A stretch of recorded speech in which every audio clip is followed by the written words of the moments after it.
this last weekend, the one thing I wanted to do for my birthday was to go see Inside Out 2. And even yesterday, the three of us were processing together, and I'm sitting here crying, talking about this movie, which Inside Out 1 was a prerequisite for our certified coaches. This movie is so powerful in getting a visual of what's happening in our brains. And so whether you are a fan or not, today we're going to be talking about what that imagery has done and helping us even figure out what's happening in our own body and how we're using that to communicate with others around us. So there will be a few spoilers, but listen to this episode. It's going to be a good one.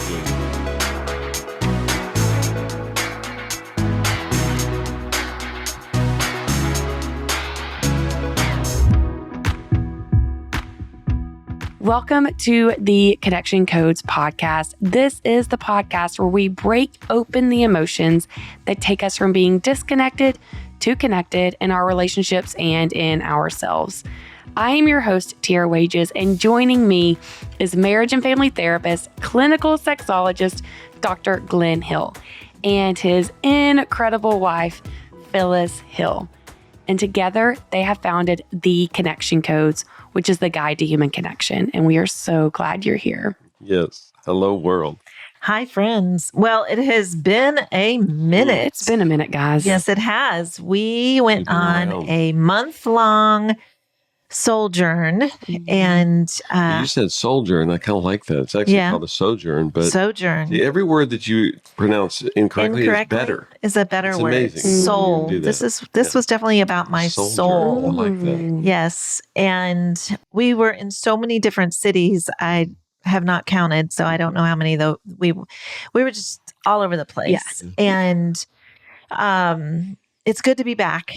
And I'm glad we're going to start with the wheel, because I feel like there's so much, even just this morning and getting ready to start the day and just to get back into the podcast world. So I'm ready. Let's start there. Just in case this is your first time listening, because we just dove straight in, which I love. I love when we dive in. But if this is your first time listening, the tool that you are about to hear us share or witness if you're watching on YouTube is the 4-minute tool that Dr. Glenn and Phyllis created so we can access our emotions and process them out, which is what we're talking about today, talking about Inside Out. So you're going to see it in real time of what this looks like. Yeah. Oh, so good. So good. So sad for me today already this morning. Just went over to the chemo place to be with Meg and Sky, and it was real emotional for me today.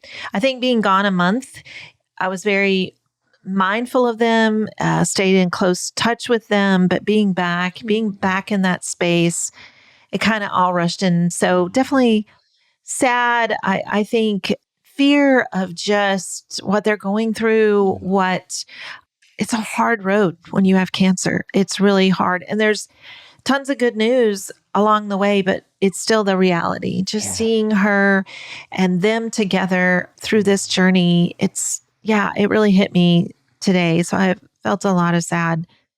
And then the fear of just the journey, the outcome, all the right choices being made for the best of what she needs. So definitely there. Hurt, I would say, I don't know that I'm going to make this the whole thing about an issue specific, but I think there is some hurt. This is more just about us as humans, where we show up really well right at first when there's a crisis. And then we kind of fall off the wayside. We get back into our own lives, which is totally understandable. But I think there is some just hurt this morning in that reality, and that they are experiencing some of that loneliness of it is when it comes to the end of the day, it's really their battle, right? And so definitely I felt all of those. So that was hurt, sad, lonely, and fear. I would say my guilt in getting back is that we are still living like we're on vacation, as in we are going to bed around midnight. And that doesn't work because we're having to get up that's not good. Quite early. And so I think I feel some guilt, and maybe even right behind that, just some shame, because I thought I was going to come home and just get right back on track with everything, including all my health goals and my normal routine. And I haven't quite done that yet. So definitely some shame in that. And then anger, I would say, just in the last couple of days, just really processing some anger about how, for many of you, if you've been listening to all of our podcasts, you know our story, you know how we started off. And 42 years later, we are still working with young couples who are just getting married or just got married, and their story is the same as ours. Yep. Yeah. I feel a lot of anger about that. Like, come on, guys, we got to do a better job preparing young couples for marriage. Yeah. And it's just sad to me, a lot of anger in that I'm not sure we'd really have done much different in 40 years. Yeah. So get that. There we go. Thank the you. whole wheel. Yeah, that's the whole, joy. Oh my gosh. Okay. My joy. Wow. Joy getting to be back with you, Tera. Like we hung out all day yesterday and it was so fun. We got a lot of work done, but still there was just so much joy in getting to be with you for a whole day. And of course there's joy in just coming back and seeing our kids and grandkids. So a lot of joy over the last few days of just reuniting with everybody. Okay, for me, I'll start with sad because there's some sort of speck of something on sad. Wow. It's syrup. That's a pain point. Syrup? It is. Yeah, you're not supposed to interrupt anybody's wheel. Just letting you know what it is. So you're touching it. You know that it's syrup. And we're not supposed to touch the wheel. Oh, that's true, yeah. So we're falling apart here. Oh, my goodness. But that's not my biggest sad. Seeing your pain, your struggle, I always feel so sad about that. And I guess I get hit with guilt at times, probably a trickle of shame, just thinking I should be providing everything for her so that she doesn't ever have any struggle, any pain, which I know is not real life, but that just, I get hit with that in the moment. There was sadness. We always are so excited about coming back home.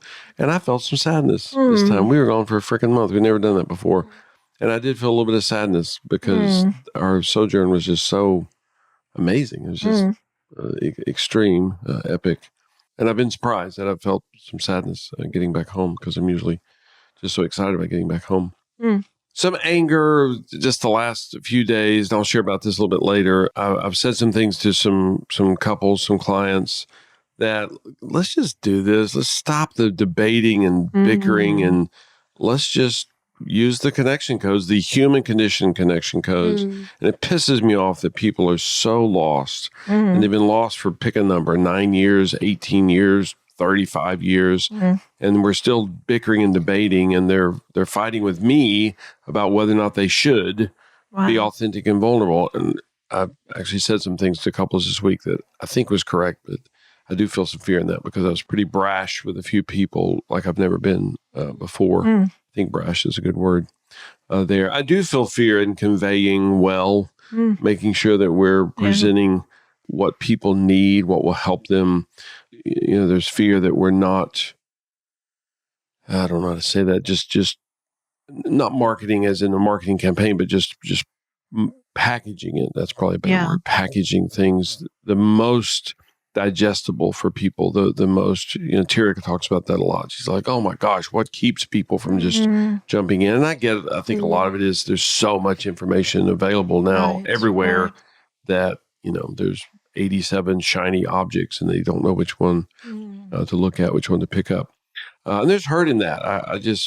I hear about couples pursuing things several times this week, talking with couples that are like, oh, we did this, we spent a fortune on this, and it made things worse, didn't help us at all. Yeah. And I feel so much pain that we've done that as a culture, not recently, it's for centuries that's been going on. I think there's loneliness in that too, like, how do we make people pay attention to it? Tons and tons of joy, just what we're doing in life. It just amazes me. I'm super excited about your sister-in-law coming, who we got to connect with when we were in our harbor. Mainly her being here for a bit. It's going to be really, really amazing. And some of the trips that we have coming up are going to be a lot of fun. Excited about that. I think I meandered through all Yeah. You meandered. Thank y'all. That was a And meandering. be careful with the wheel. It has some syrup. Oh, am I doing it now? Sure. I can do it on another episode. We're batching today. Okay. Oh, there we go. Yeah. You're right. I'll save it. For the sake of time. Yes, So for we the can sake of jump time, right because in. I am so excited about this topic. And I will say that I already have tears just that are like I could touch them almost. I'm feeling very emotional for the last several days. I don't know. I'm happy. My brain feels clear, but they're there and they're not weighing me down, which I love. Yeah. I can touch them. And so I wanted to dive in right after y'all did that because the imagery of what we got to see in Inside Out 2 is exactly what you just did. If you haven't seen the movie yet, I'm going to share a little bit about what happens and some of the scenes so you know what we're doing. Essentially, in the film, it is based on a 12-year-old girl who is hitting puberty, and they are resetting her brain console. And in that, in the original Inside Out, we have most of the core emotions they have discussed as just discussed instead of the shame and the guilt. But in this one, they bring in some new characters. And one of the main new character is anxiety, which is a word that our society uses a lot. We live in a very anxious society. It's often like, I have a lot of anxiety right now. There's even anxiety disorder. They diagnosed one of my kids with anxiety disorder when they were like 5 or 6 years old. So it's definitely a term we use a lot. And so anxiety is taking over and she is leading the console. And what she does is she puts the old emotions into a jar and ships them back into the back of the brain. And that was so beautiful to see. That was Wes's favorite part because that is what we have done as a society. And that's so much of what you teach and talk about is that we lose access to those core emotions. And it's often because we're told, no, you're okay, or just ignore that, or you shouldn't feel this way.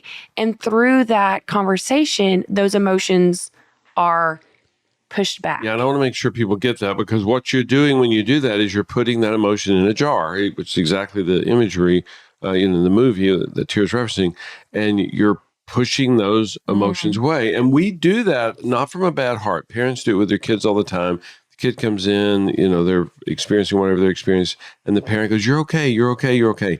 No, they're not okay. If they were okay, they wouldn't be crying. That doesn't make sense. And yet, and again, I'm not saying from a bad heart, bad intention. It's a great intention because the parent wants them to be okay. And so the parent says to them, you're okay, put that emotion that you're experiencing in a jar, shove it to the back.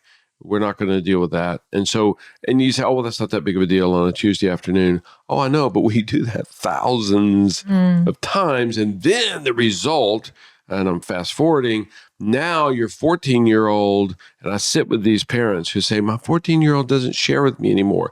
That's because you've been telling them for over a decade not to share with you. And you finally accomplished what you were trying to do. And you weren't trying to do it from a bad heart.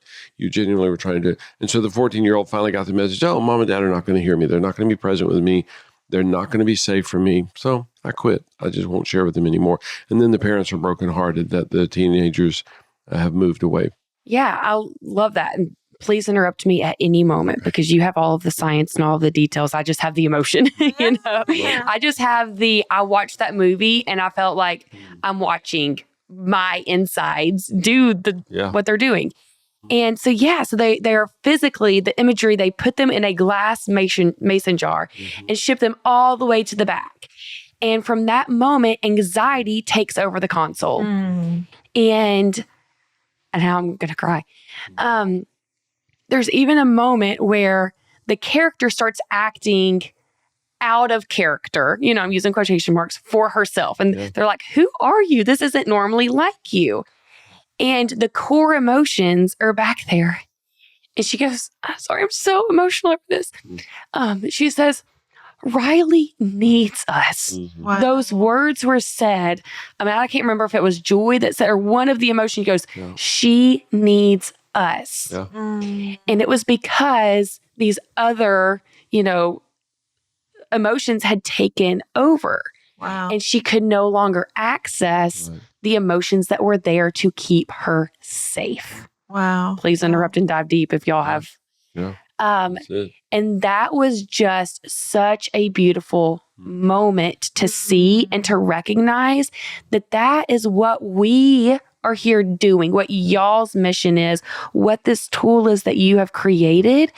Is you are helping people reach back into the back of their brain and find that anger and find that sad and find that joy so they can take back over the console and be back in control. Wow.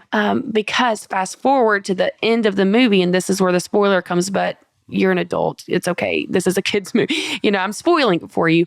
When those core emotions come back, front and center, she is now back in control of herself.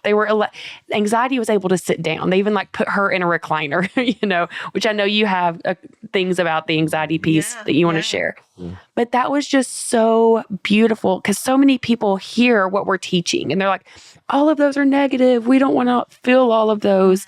And it's like, no, actually, when you can use them as your guide, when the anger, when the fear, when the joy, when they're the ones pushing your console buttons, that's when you can actually function and be centered and not let the anxiety and not let the other emotions take over. Yeah. Wow. I do have to adamantly disagree with you on one thing. You said it's a children's movie or kids movie. It's not a kids movie. I get what you're saying. Yes. But, and it's funny because when we saw the first one, Inside Out, which wasn't called One, but the Inside Out, and we don't do it anymore because everybody's going different ways. But we used to take our kids to 2 movies a year. One of them always for Christmas, or some sort of Christmas movie. And so we took all the grandkids. Did I say kids? I meant grandkids to Inside Out. And I'm being a good grandfather, and I'm just going, "Oh, this will be cool," and I'll eat too much popcorn. It'll be great. I have no idea that I'm walking into something that matters, and I'm thinking, "Oh, it's a kids movie." And so I sit down and I see this movie. And, again, the first minute, 2 minutes, 5 minutes, 10 minutes, I'm half paying attention. And then I'm like, oh my gosh. First of all, Pixar did some research, which was thrilling that they actually figured out what to present. And it's a little off of what we say, but it's the 5 neural regions of the brain that are firing. And I thought, dang, this is amazing that they did this. So I would suggest to you, and I get it, it's a kids' movie. This is, adults need this, I would guess 100 times more than kids do. Most kids are already closer to that than we as adults are. So anyway, I just want to make sure people get that because I know there's a lot of people out there who be like, oh, it's a kids' movie. I'm not going to watch it. No. Go see the first one first and then see Inside Out too. Because we have been so skewed, and I think this is centuries old. We've been so skewed as a culture that we just don't even know. We don't recognize it. A core emotion could come up and smack us in the face. We wouldn't even recognize it. We'd be like, what is that? We sit with people all the time. All 3 of us do, where we're coaching people. They are clueless. Yeah. They have no idea what is actually happening in their body, what's happening in their mind. Clueless. And of course, that's, as you said, that's the reason we designed the core emotion wheel, is to help people to get a clue and to get some traction. For those of you who don't know, we do the core emotion wheel every day. This is an exercise to get your emotional muscle back into play because it is atrophied for such a long time. Yeah. And I think that we are often in teaching this trying to give people an imagery, right? I think for me, when this all became real, I was around 50 years old. And I, up until that point, said so many times, I don't do emotion. Glenn has enough emotion for both of us. Which is true. Seemed like it, at least. And the whole idea that I thought that I could live life without emotion. So it's almost like, when you have now the imagery of this movie where the core emotions are put in a jar and the lid is put on and then they're sent really far back in the brain, to realize at some point in my life that really did happen for me. And so the console of my brain, which again, the movie does such a great job in that imagery, it's like things were happening to me all the time. Yeah. And it was kind of an amazing thought that I, number one, wasn't tuned in, but it was like I was resisting that at all times.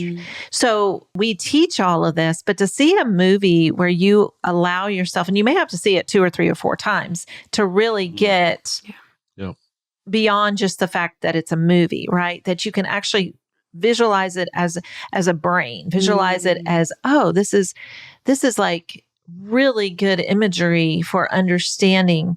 And you and I have talked a bit about the whole anxiety character. And, I know even in our speaking and teaching, you talk about anxiety is a result, right? And I love just how, if you think about that, if you're not in touch with your core emotions, then they're probably in a jar with a lid on it in the back of your brain. They're still there, but you're not accessing them. And so when you think about anxiety being a result, it has its own console, like such a powerful moment when you see her have an anxiety attack. And that even for maybe many of our listeners, and if it hasn't happened to you personally, that you've ever had an anxiety attack, you probably know someone who has. And the movie, the imagery, it's so powerful. And we went to see it with our grandson, and he's the son of our son. He's the son of our son, and his mom has cancer. And which you kind of prepared us that it could be kind of emotional for him, but he has recently had an anxiety attack at school. And I think that was really powerful for him to see how it starts and then how it speeds up. Yes. So see, in the movie, it shows the character of anxiety, the character start spinning, and it gets so out of control that you can't even recognize the character anymore. But then you see the girl, and she's sitting on a bench, and she's having trouble breathing. And you see her body having that anxiety attack, but then you see the character just spinning out of control. And it's such a powerful moment. Again, we're spoiler alert, but when the core emotions show back up at that moment, and they had to fight really hard to show back up.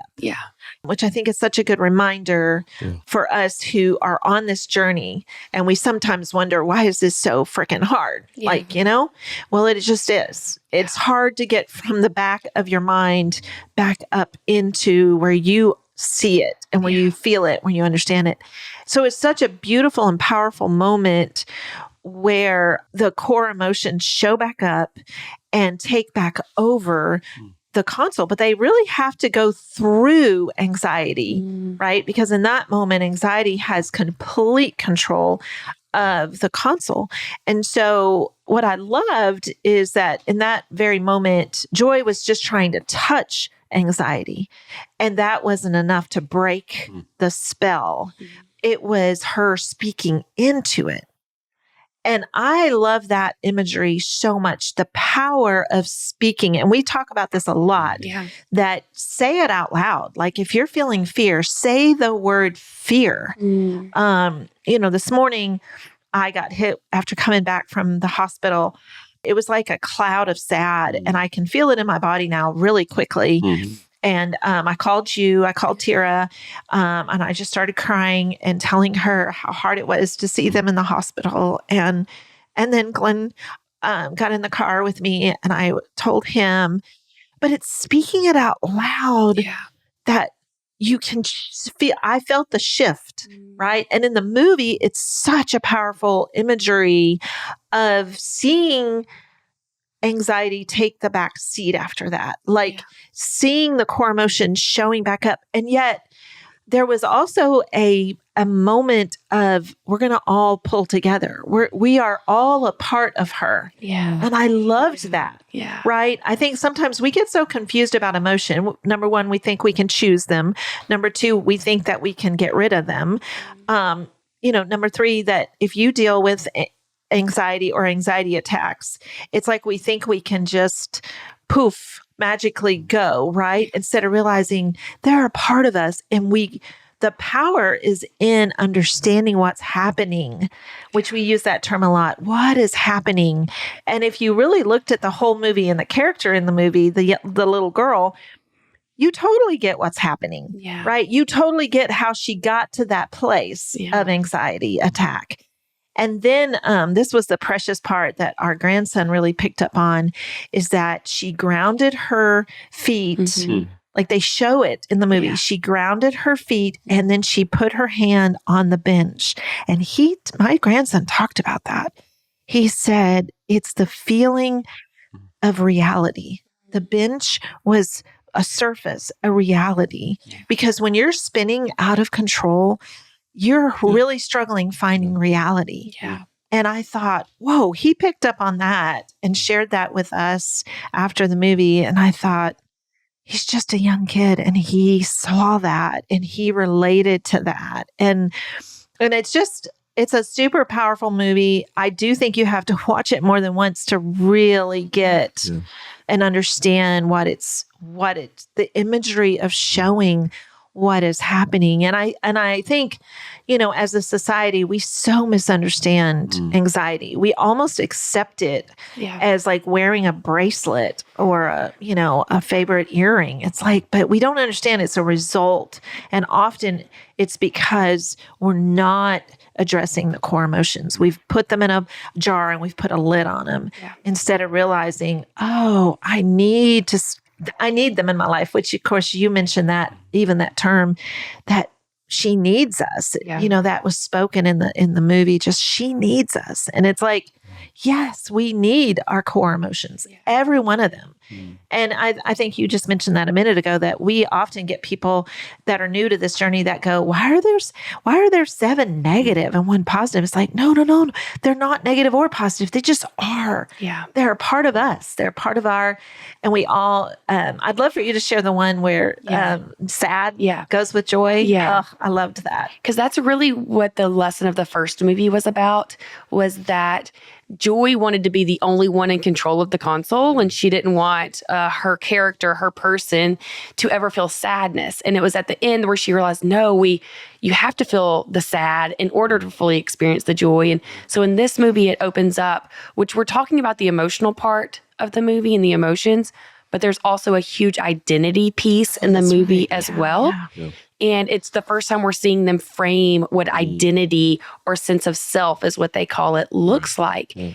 And so Joy is going to go down into Riley's identity and put a new belief, which will form her identity.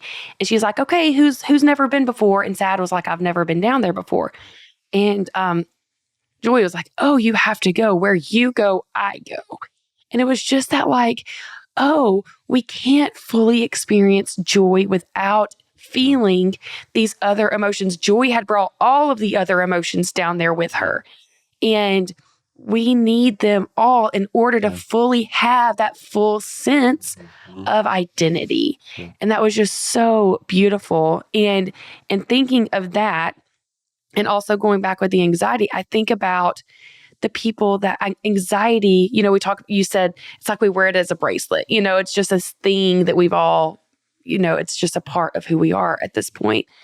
But when anxiety is at our console and that's the one that's in control, we are spinning out of control. Yeah. And I know people that I love dearly, the anxiety is at their console and their bodies are sick. Now they have grown up with anxiety at their console.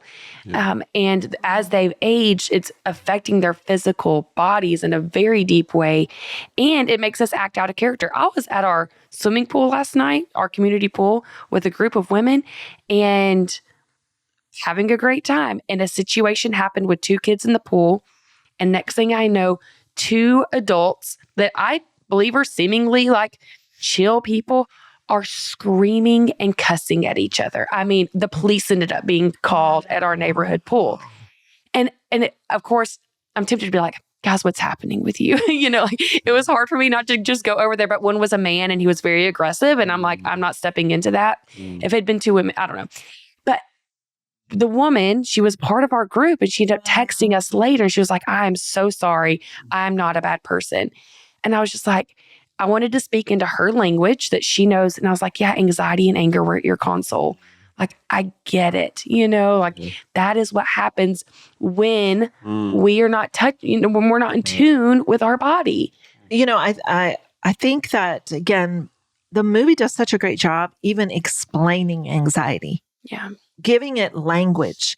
Like, I think sometimes we get confused and we just accept it like we're wearing a bracelet all the time instead of realizing, listen to the character of anxiety. It was all the future what if. What if I don't make the team? What if they don't like me? Yeah. Well, what is the core emotion under that? Fear, shame. Fear. Lots of fear, lots of shame. But the core emotion was put in a jar and sent away. Yeah. So there was no acknowledgement of, I just feel fear I might not make the team. Yes. I feel fear that these girls won't like me. Yes. There was no acknowledgement of it. And it is really interesting, even the moment that anxiety took control, another spoiler alert, it's when her best friends told her, we're not coming to this school next year. Yeah, we're moving. And she was so sad, but she didn't want to show them sad. Yes. She didn't want to acknowledge she was sad. Yes. So she got really quiet. And that is when anxiety stepped up and took control. Yeah. And then she walked into days of giving anxiety that control and all of the what ifs, all that belief system, all of a sudden became her identity, became her sense of self. And she was doing really unhealthy things, like even staying up all night, like doing physically hurting someone else. Yes. Like doing things because of this new belief system, right? The sense of self that said, if you don't do all of this, this is going to happen and it will be the worst possible. And it was all out of proportion and it was all, in a way, super confusing, except such a powerful way to really identify or define anxiety. Yeah. And it's like that idea, but what if this happens? And what if this happens? And what if that happens? And what if, and what if, what if? Yeah. And I think that if we stop ourselves and think, oh my word, how many times a day do I go there in my mind where it's the what if they don't like me, but I want them to like me. So I'm going to do all these things to get them to like me, even at the detriment of my own self. Yeah.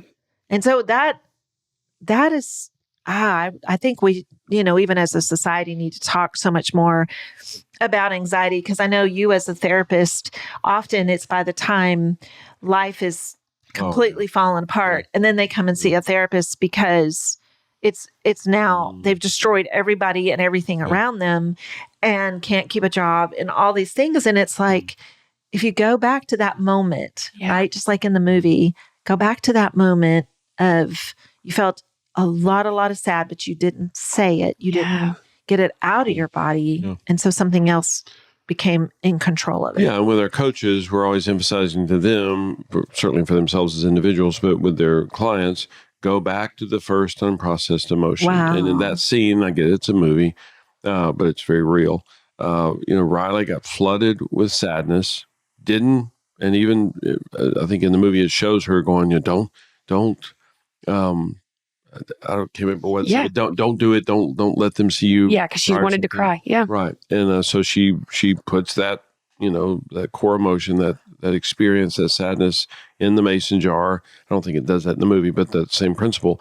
And then she just keeps, and then we call that the emotional dam. She starts getting dammed up. By definition, she's going to get flooded. What's going to happen in the next 10 minutes? I don't know, but it ain't going to be pretty. What's going to happen in the next hour, 6 hours, 24 hours? And that's exactly what happens all the time with people. They don't process it at the beginning. What's going to happen next? There's no telling. Because and you think about, if you are suddenly in a flood of water, it's 6 feet tall, what are you going to do? How are you going to behave? I don't know. Yeah. you're drowning. There's no telling how you're going to behave. You're going to be a lesser version of yourself. I guarantee you that. And so you could dissect this movie. Just for the record, just so everybody knows, I don't think I told you this, Tera, but I still like the 1.5 miles of walking. So I was walking in the aisle as I'm watching the movie. So in all fairness, I have to give it another He's got to go back and watch it again. I did meet my goal for the day, but he can sit and really appreciate it. I want to go back with a notebook and write down lines and take notes. And so I love that. And one of the things that I want to talk about with the anxiety, then being, in the center, and that what we have done as a society, because you mentioned her being able to open her eyes and then the core emotions were able to take back over.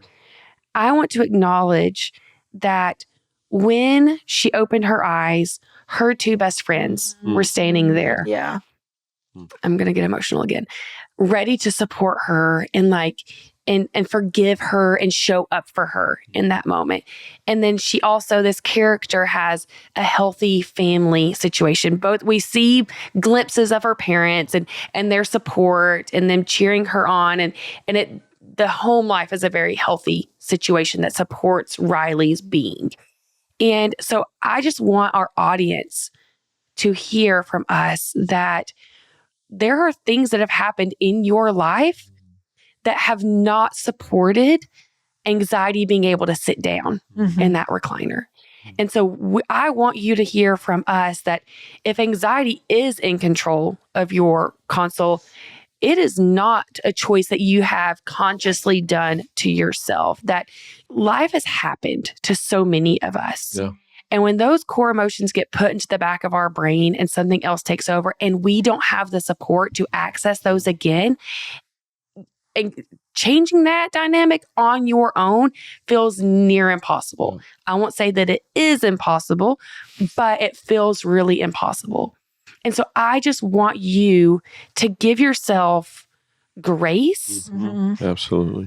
That if you are like, man, I have an anxiety disorder, how the crap did I get here? And what do I do to stop it? Or I am living in complete turmoil and my brain feels like it's spinning all of the time, to know that it isn't your fault. Absolutely. And that you may not have received the support you need for your body to get reconnected to itself. And that is something I think that I was so emotional watching that movie because I identified so much with the identity piece of it. And my birthday was on Sunday, and I'm realizing just over these last couple of years that I am healing, quote unquote, or refiguring my identity piece.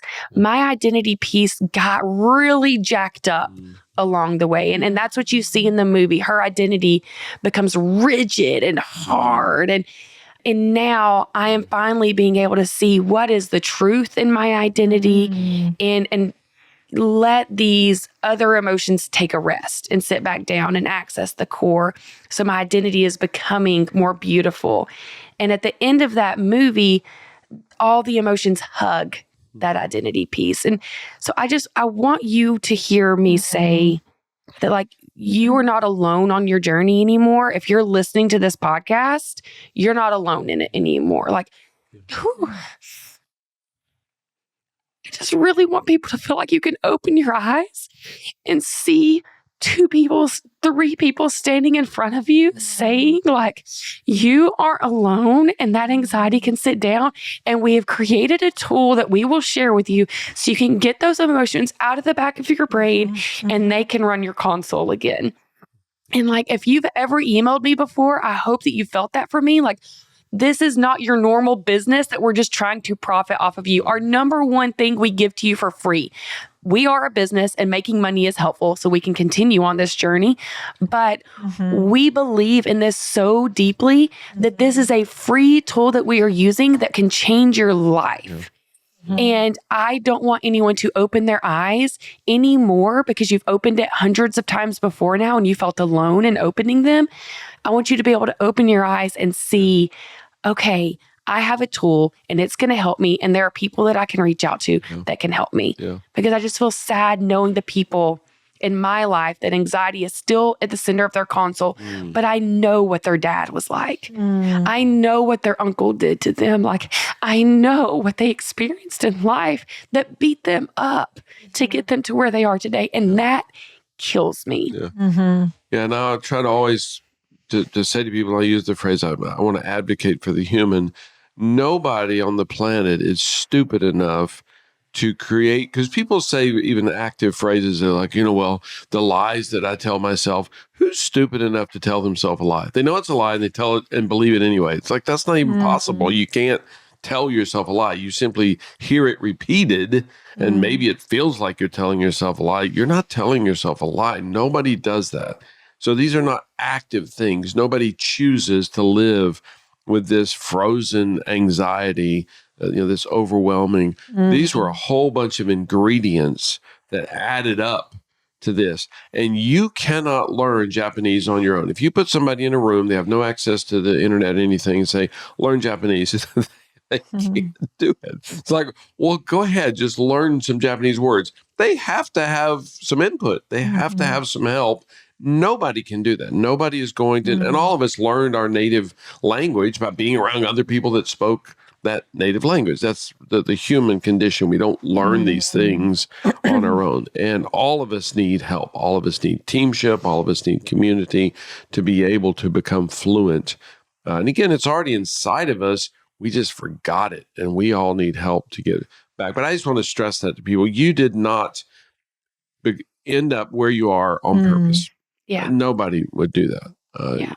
There's a whole bunch of ingredients that added up to equal that. You said it more eloquently than I did. Thank you. Well, I've been practicing. As we draw to a close on this podcast, we've got to do another podcast on that whole identity imagery.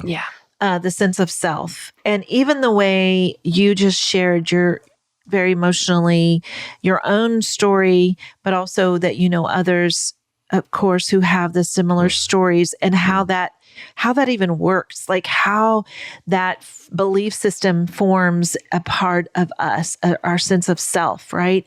And the movie does a powerful job. Matter of fact, I didn't even fully get it until you and I talked about it, that, oh my word, like I've just got to go back and see the movie now just to really get that part, that it was all these memories that are part of the belief system that forms your sense of self, which is your identity. And it's like, oh my word.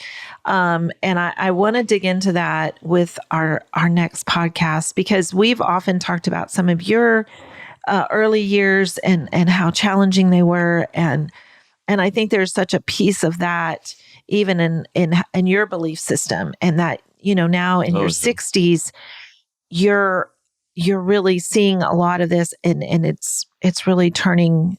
I just think it's so powerful. So I'm excited to do that next. Yes, I'm excited to jump into that. So stay tuned so that you can listen to that part of the movie and how much this sense of self piece really affects all of us. Absolutely. And thank you so much for being here today. I'm going to reemphasize that we have this core emotion wheel.